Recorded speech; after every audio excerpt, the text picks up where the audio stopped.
Gallbladder stone বা পিত্তথলিতে পাথর আপনি কিভাবে বুঝবেন? ডান পাঁজরের নিচে বা পেটের ডান পাশে তীব্র ব্যথা হবে আপনার। ব্যথা ডান কাঁধে পিঠের দিকে ছড়িয়ে যেতে পারে। চর্বিযুক্ত খাবার খেলে, যখন চর্বিযুক্ত বা কোনো খাবার বা ফাস্টফুড এগুলো যখন খাবেন বা তেলে ভাজা খাবেন, তখন দেখবেন আপনার ব্যথাটা বাড়ছে বা ব্যথা বেড়ে যেতে পারে।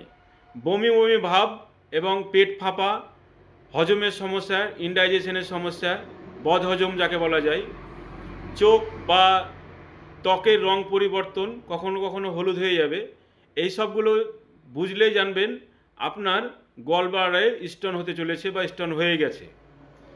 আমার এই স্বাস্থ্যকর টিপস যদি ভালো লেগে থাকে তাহলে পেজটি ফলো করে সঙ্গে থাকুন আগামী এই স্বাস্থ্যকর টিপস পেতে, এবং অন্য মানুষের সুবিধার্থে পেজটি শেয়ার করুন। ধন্যবাদ।